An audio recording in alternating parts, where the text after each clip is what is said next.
Welcome to today's webinar on key strategies to future-proof your fire safety and evacuation plan. I'm Annie Acosta. I'm the VP of Marketing at Kogniz, and I'm really excited you're here today. I'm especially excited because we have a guest speaker today, and I also have one of my favorite colleagues on the line as well. But before I go ahead and introduce our speakers, I want to walk you through a few housekeeping items. We will have a Q&A session at the end, so we can get some good discussion going.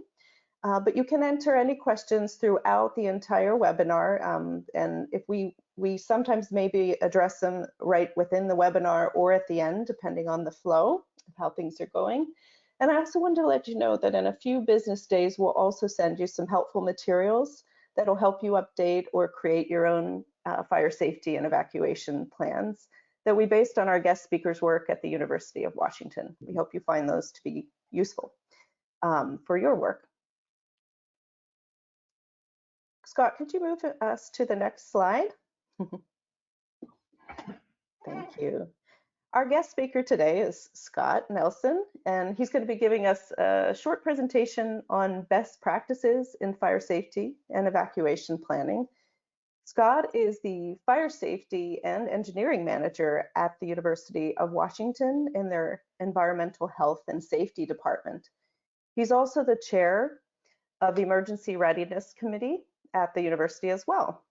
He is an engineering manager, has skills in safety management systems, risk management and analysis, and insurance across several industries as well.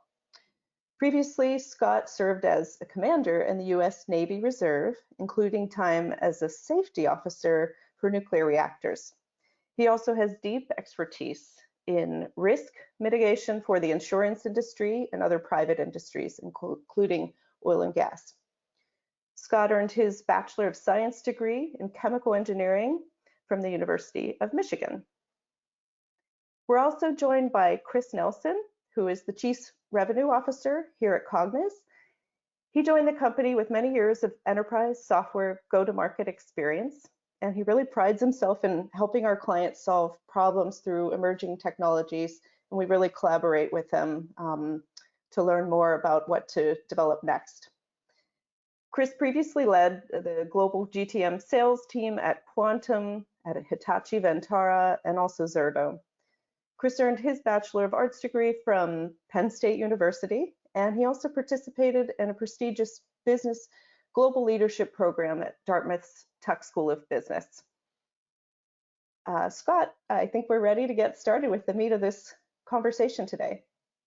Thank you, Annie, and welcome to everyone here as part of this discussion. Again, it's one of those things in the course of my life. I've really dedicated myself in becoming familiar professionally with dealing with fire and life safety, and this has culminated with my moving into this position as Fire Safety and Engineering Manager at the University of Washington. And part of that is based on the experience I've gained over the course of my life working as a risk engineer in the insurance industry, but at the same time, it's based on those things that I have seen happen at various points in time in my life and in my career that really prompts me to want to, to really move forward with doing what I can to, to minimize and mitigate risk as we go through things. I'm shifting over now to a short video I'd like to share with you. And hi there. Please find the link to the video by clicking on Fire Spread Fast at Bradford in the upper right of your screen. Then return to this webinar recording. Thanks. To how do I do my job from a fire life safety standpoint? And part of that is coming from a risk management perspective. And so when we talk about the University of Washington, and this is a map of the University of Washington Seattle campus, but as part of my responsibilities within the University of Washington enterprise, which includes not only the Seattle campus, but also our University of Washington Bothell and Tacoma campuses, as well as other offsite facilities that we have located throughout the state, like Friday Harbor Labs and the Pack Forest study areas that's a part of everything. So what we typically do is take the approach of having major campus buildings having fire alarm systems in place. Many of the buildings have fire sprinklers, and if you look at this map, you can see those that are the fluorescent green color are those that are fully sprinkled, and that includes all residence halls, most assembly buildings, the science buildings because of the hazardous materials present there, as well as the libraries because of the loading of combustibles that we have just due to the nature of the libraries themselves. The other thing we do from a fire life safety standpoint is we do conduct evacuation drills. And we'll talk about that a little bit downstream, but just be aware that the inception of what we do from a fire safety standpoint is related to having protection and detection systems in place. That being said, we do work extensively with our emergency response partners. That includes Seattle Fire Department, who typically will take up incident command at the scene itself. We also have on campus our own police force, the University of Washington Police Department, which is a nationally accredited police department to assist us in responding to emergencies on campus. And then we have a special portion of our facilities group, the facilities operations maintenance specialists, who will be the initial on-scene people to assist with responding to any sort of an emergency, not only fire, but any type of emergency that can occur at buildings. And then we provide support teams in place, and that's going to be my team and the team members who are other subject matter experts in environmental health and safety, working with our facilities partners as well. And sometimes those may be the facilities partners at our Tacoma or Bothell campuses, but we will be able to contact them and integrate our response as well as possible, depending on the nature and how extensive the response is necessary. Additionally, we can work with our disability services staff, and in some cases we're working during events, but a lot of times the work with disability services comes ahead of time and is part of our pre-planning processes of how do we deal with individuals with disabilities to allow them as much as they can to access all parts of the campus, while at the same time being able to assure their safety if we do need to evacuate them from a building due to emergencies that occur. Additionally, as was mentioned, I am the chair for the Emergency Readiness Committee, and we advise and help coordinate efforts with regard to the University of Washington Emergency Management Team.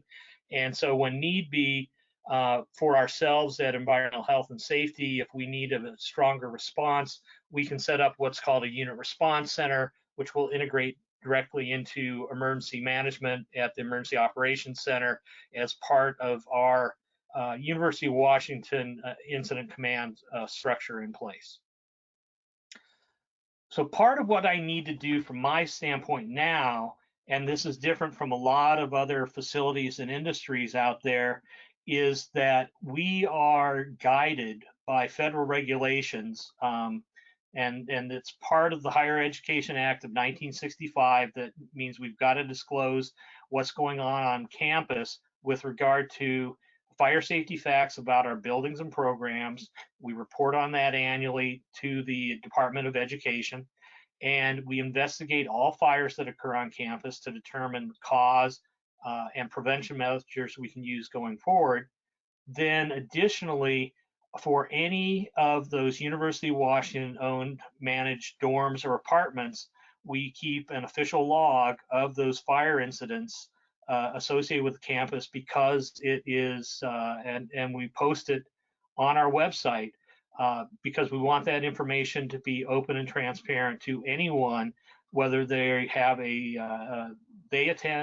have a student attending the campus, or if they're looking at the potential of having their child come to campus as in course of study or in course of research, so that they know what our track record is with regard to fire incidents and safety on campus.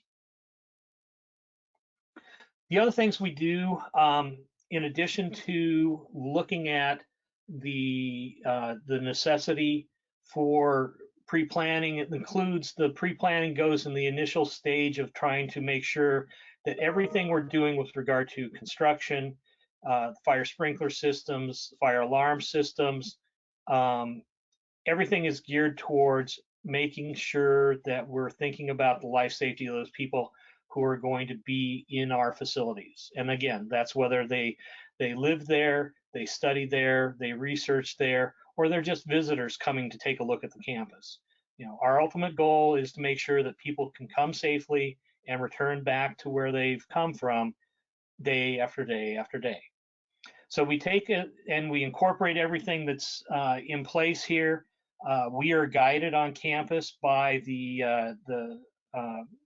what Seattle as a city has adopted as part of the International Fire Code and the International Building Code.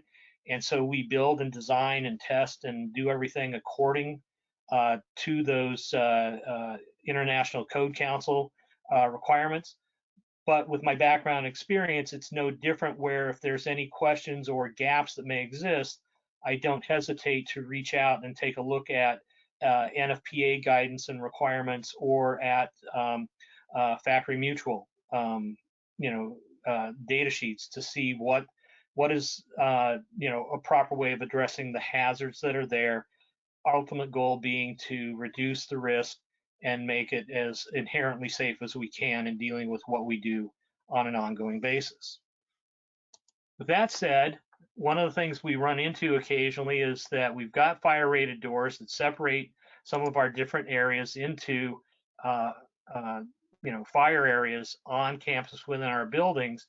And with those fire rated doors, we want to ensure that we don't wedge those doors open, because in this instance, this is a fire that occurred on campus in a building, and fortunately adjacent to where this fire is, which is actually in the first picture. If you were to turn just to your left, this is where this fire door exists, separating the other part of the building that's here. My biggest concern is, one, is the fire door did its duty with regard to the fire that occurred that you can see on the left-hand picture. But you'll notice at the bottom of the screen, someone has a nice little door stop that fortunately wasn't in place, that prevented things from moving throughout the entire building and prevented us from losing that entire structure in the course of the fire. So that being said, we believe in sprinklers and their use.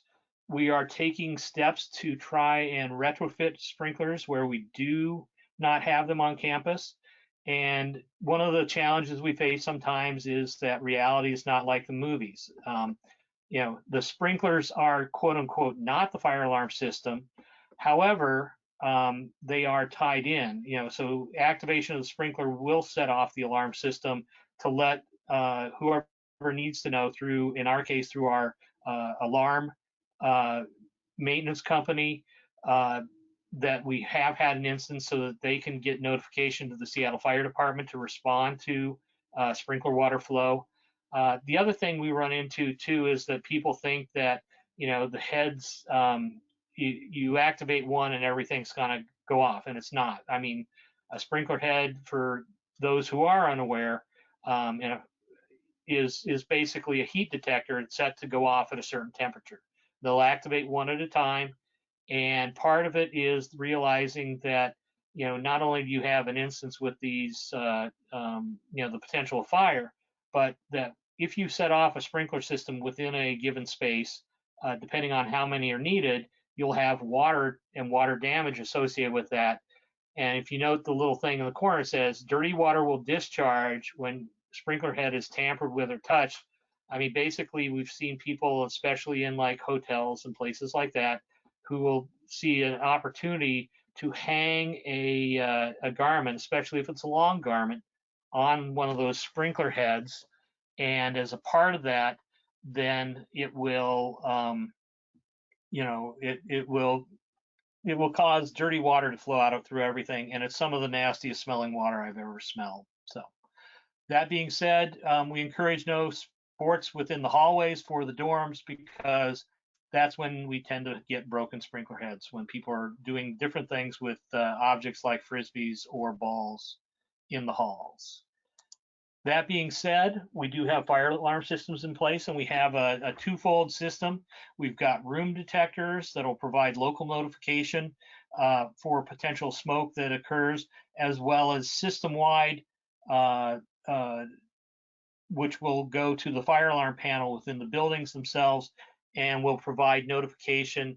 The local room alarm was just to provide, to respond to the local inhabitant of the space, as opposed to the system-wide, which is going to activate for the entire building and allow proper emergency response. One of the things we try to enforce, and we go through and we provide training for all our resident advisors on campus. We provide training for all of our evacuation directors for our buildings on campus, that everyone should take the alarm seriously, proceed to the nearest exit through your proper evacuation pathways, don't use the elevators, and direct the residents, and residents could also be the workers within the building, per your FSEP policy. For us, FSEP stands for Fire Safety Evacuation Plan. It's a guidance that we use throughout our system to assure people are planning as well as possible for what to do in the case of an emergency. The other thing we've run into is that, in case of fire, get out to your assembly point before you start trying to tweet about what's going on, because we've seen people stumble down the stairs in the course of trying to get notification going, and wait till you're in a safe position, and then let people know what's going on. At the evacuation assembly points, we're going to take attendance. We're going to report to the evacuation directors for the buildings themselves. These are people who have been trained on how to do the evacuation, the drills, and they're going to be supported by floor wardens for each of their floors, who are going to help, correlate all the people being safely out of the buildings themselves. One of the things we try to caution people towards is that we run into instances where we will actually acknowledge and silence the alarm. And one of the things that we see people try to do is may try to re-enter the building, but many times the fire department is going to silence the alarm, so they don't have to listen to that in the background. But it allows them to do two things. It allows them to listen for any people who may still be within the building itself, so they can get them safely out of the building. And then two, it allows them to listen for the actual sound of the fire, if there is truly a fire taking place within the building.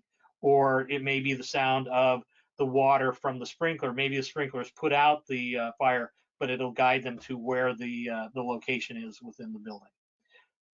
Then once we're all done and everything has been established as being ready for reentry, and that's based on determination by the Seattle Fire Department Incident Command, they will pass word to us that the building is clear to be reentered.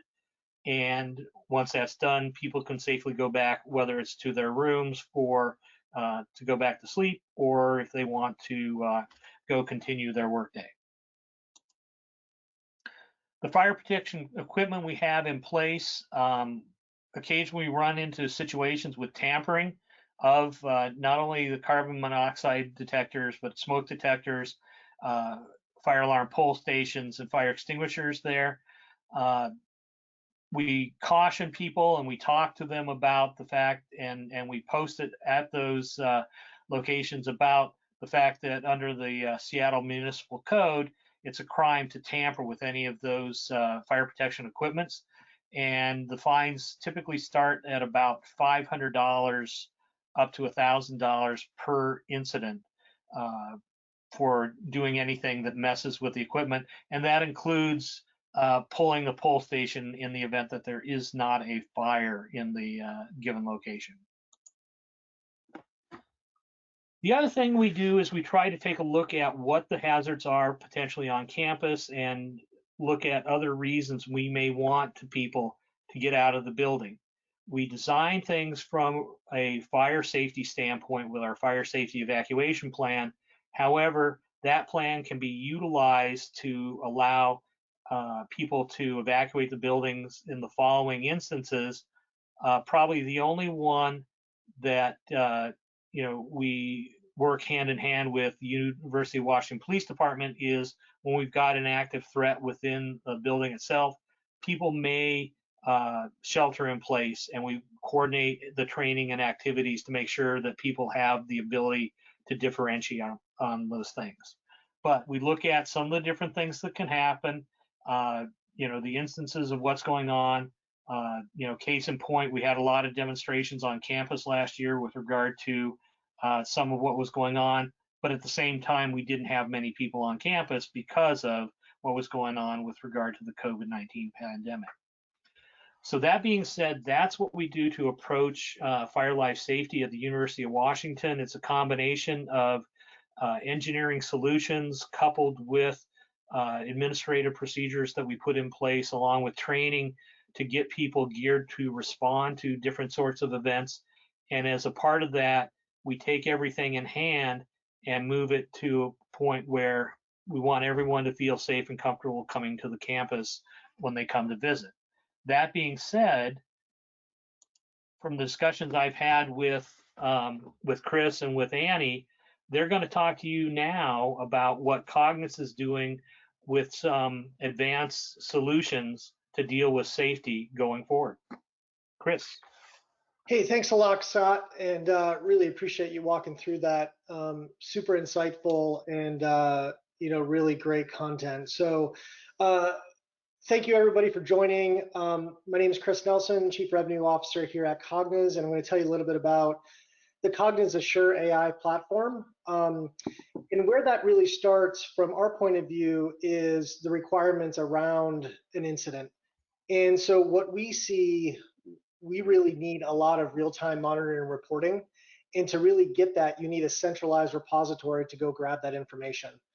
And if you have that, it starts to create a very simple way for you to make decisions and also report on incidents. And then ultimately, not only have a single thread or a single view, but have a 360-degree view that includes not only employee information and database information, but also Internet of Things and technology like fire systems and others to have that full repository of information at your fingertips. And when it comes to actual overall incidents themselves, it's really defined in a lot of different ways. So Scott, if you can advance to the next slide, everybody has a definition of an incident. And there could be a lot of different definitions of an incident that takes place. And we're obviously here to talk about fire incidents or earthquakes or natural disasters. But as Scott just mentioned, there could be violence in the workplace or on campus. It could be unrest. It could be hazardous materials that are taking place. A lot of us have gone through the incident of COVID-19 over the past 18 months or so. Or it could be a lot of automation kind of happening in a manufacturing plant and also updating of age technology. So really where Kogniz comes into play is really the glue that kind of brings that together.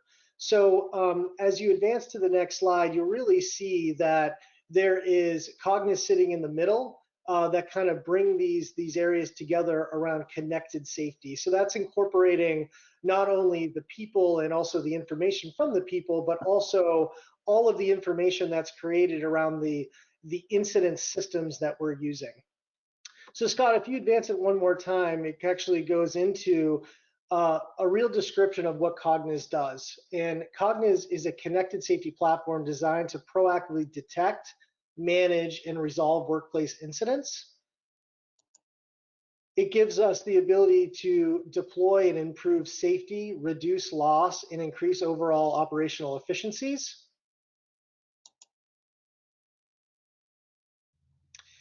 And it also uniquely integrates machine learning and computer vision with incident workflow and communications platform.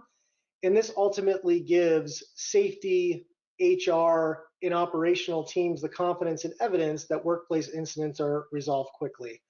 So that's really the description of what Kogniz does, that we're using the technology of computer vision as well as anomaly detection and real-time workflow to give you the ability to report an incident and also respond to an incident quickly. That's going to increase the productivity, the safety measures, as well as the response time. And we're here to talk about all of these different use cases, but in particular, natural disasters. And when it comes to fire, hurricane, tornado, you really need to have a really firm operating plan, as Scott kind of walked through, that includes not only notification, but also detection, also things like assembly areas and accountability. All those things come into play when it comes to connected safety and the way that Kogniz can respond to those. So as you look at the platform, we really have three pillars that are inclusive of the platform. And it starts with machine learning and computer vision, that we're using camera technology to detect anomalies, to also detect objects, and also to trigger a real-time reporting incident that could provide a no-code workflow that gives the ability to report, to monitor, and also to keep track of accountability in the safety of employees as well as students and others inside of a property. And that really creates an incident management workflow. And then lastly, because we pride ourselves in industry leading computer vision, we also have the ability innate in the platform to provide facial recognition identification, as well as palm print recognition in the geometry of the hand to identify who people are, to authenticate people, as well as to overall improve security when we have an evacuation moving in and out of the building. Extremely popular and also needed when we're talking about things like, on-campus or workplace violence, and also accountability of where people are. So this is the entire platform that's made up. And in the next slide, really the key areas that we focus in on is improving overall employee or student safety. And that's to increase confidence, safety, and also speed up the incident and resolution of that incident. And then also reduce loss. That could be a financial loss, it could be a brand loss, to make sure that people are safe and confident that they want to attend that university or they want to be a part of that organization and come into work every day. And as an employer or as a faculty member, you also want to be able to save money around operational efficiencies, being faster time to market, also reducing the overall cost of your safety culture, and then ultimately just improving the overall safety culture in general. All of that automation, all of that intelligence, and all of that response time is embedded inside of the Kogniz platform. So what I'd like to do, just to make this come to life a little bit, is to show you a quick demonstration of kind of what this really looks like. So on the next slide, you'll see, working from left to right, you'll see a really good description of how the actual Kogniz platform works. So on the left side of the slide, you'll see that there are existing CCTV and or IP cameras that already exist. And this is really what Kogniz platform really starts to do to initiate an incident or trigger an anomaly that may be happening on campus or in the workplace. So as an example here, and this is really just set up on a general evacuation, but if you look at the CCTVs, we can detect an anomaly. So as an example, we obviously have fire systems that are out there that are being triggered, that are sounding alarms, but there's also the ability for us to provide anomaly detection. So simply put, if somebody's walking in the front door, which you see in the first image here, that would be kind of a normal day or a normal mode of process. The second image is potentially we detect an anomaly through the platform that says, hey, there's two people running out of the exit. That could be triggered as an anomaly or something different that's actually happening in the workplace. And from there, we can trigger a two-way communication out to all of the people that are in that building. So as an example, we can trigger an alert, and all of these blue boxes are completely customizable by you as the client or the consumer of the platform. So you can change all of these parameters and also the questions that you're asking your employees or staff. And you can trigger an alarm that says, hey, we may have an incident at the east wing or the east wing door. Are you in the building, yes or no? And then that employee can actually respond back to that through multi-channel. That could be a text, it could be an email, it could be a phone call, etc. And from there, you can then give direction of, hey, you know what, we have an incident in the workplace. We need you to evacuate and go to your assembly area. As Scott kind of mentioned, the assembly areas are designated with a director there. That director could be doing things manually, where they're actually taking a roll call based on who is actually in the building or who came into class that day or who's attended. From there, you can really ask the system questions and they can respond back directly. And we're capturing all of that data in real time inside of the platform. So now that you've now attended class, or you've attended or worked, signed up and attended access to that building that particular day, that response if there's an incident is now two-way communication that says, yes, I'm in the building, yes, I've now evacuated, yes, now I've arrived at my assembly area.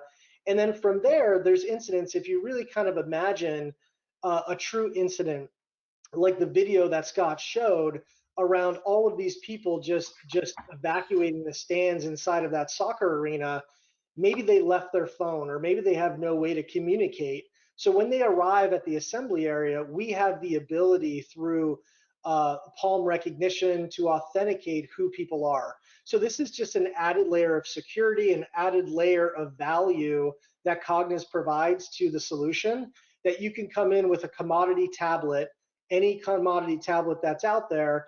And once we load in the employee database into the Kogniz platform, you can simply come up and have palm recognition to identify who you are. And that would also account for people that have evacuated or left for the day or need to be accounted for, outside of just a simple roll call or a text that they may not have their phone. So ultimately, that would then trigger, on the next slide, you'll see a real-time dashboard that collects all of this data. So all of those images that you saw on the prior are kind of sitting there in the background. That is all what we consider no code or no development from our users, where this is completely customizable by you by simply typing in the policy or the question that you want answered. And it's all developed in the background through the platform that ultimately give you a real-time output when an incident happens. So as an example, in the dashboard here, you see that we've taken and integrated, because we have an open API, that we've taken for this particular example, access control data. So people that were badging into a building, we've taken that data, used that as our fundamental database of who's actually been in the building. We had an incident that was triggered, people evacuated, and what this is showing is 73 of the 96 have been accounted for. We're still looking for 22 of them have still been outstanding. And a lot of questions that kind of come up are, hey, what if I leave for the day or I badged in, I don't necessarily badge out? Keep in mind that we have a multi-channel approach. So not only can we capture it through the badging information, but we can also send out that text or email or phone call alert. And if they respond via any of those multi-channels, it's captured here in the dashboard, that we can account for everybody who has been either in the building for the full day or just a portion of the day. We're still able to capture all of that data here in this real-time dashboard. And again, all of these tiles inside of the dashboard visually are completely customizable to the incident. So it doesn't necessarily have to be fire. It could be a chemical spill. It could be workplace violence. It could be all of those incidents that may come up that you define inside of your workplace, that you can customize this dashboard and also, more importantly, customize the tiles so you have all of this data at real time at your fingertips. And then lastly, the very next image that you'll see is from there you can download and display an audit report.